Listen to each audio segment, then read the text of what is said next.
So அது வந்து இப்போ கஸ்டமருக்கு நான் 1,00,000 இன்வெஸ்ட் பண்ணிட்டேன். ஸோ எனக்கு என்ன அதுக்கு ப்ரூஃப் இருக்கு? எனக்கு நீங்க என்ன தருவீங்க? அப்படின்னு ஆமா. ஒரு கேட்கலாம். ஸோ நம்பகத்தன்மை இருக்காது. ஃபர்ஸ்ட்டு ஒரு விஷயம் என்னன்னா, எங்களோட பேங்கிங் பார்ட்னரே எஸ்பிஐ.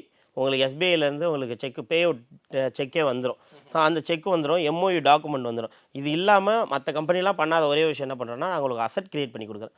இதுவரைக்கும் நீங்க கோல்ட்ல இன்வெஸ்ட் பண்ணாலும் சரி, இப்போ எக்ஸாம்பிள் நீங்க ஒரு ரூ. 10,00,000 கோல்ட்ல இன்வெஸ்ட் பண்றீங்கன்னா, மாசம் ரூ. 1,00,000 பண்றீங்க அப்படின்னா, இந்த மாசம் ரூ. 1,00,000 பண்ணிட்டீங்கன்னா கோல்டு உங்களுக்கு குடுக்க மாட்டாங்க. இந்தாங்க உங்க கோல்டுன்னு சொல்லிட்டு எடுத்து வைக்க மாட்டாங்க.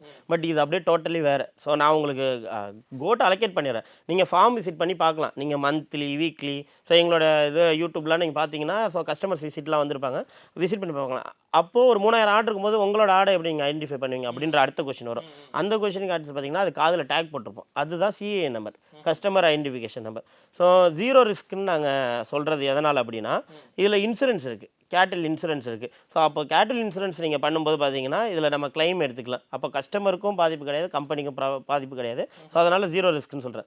இன்சூரன்ஸ் நீங்களே இப்போ நீங்க ஒரு 10 ஆடு வாங்கி வளர்க்குறீங்கன்னா, என்ட்ட குடுக்குறதில்ல. நீங்களே தனியா வளர்க்குறீங்கன்னா, உங்க ஜோன்ல உள்ள வெட்டனரி டாக்டர மீட் பண்ணணும். மீட் பண்ணி அவர் மூலியமா நீங்க இன்சூரன்ஸ் பண்ணணும். அவர் சைன் பண்ணணும் இன்சூரன்ஸ்ல. இந்த ஆடு வந்து இவ்வளோ வேல்யூ அப்படின்னு சொல்லிட்டு.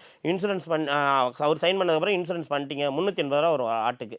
ஸோ இன்சூரன்ஸ் பண்ணதுக்கு அப்புறமா ஸோ இன்கேஸ் நேஷனல் கிளைமேட்னால ஏதாவது இறந்துருது அப்படின்னா, நீங்க அத கிளைம் பண்ணிக்கலாம்.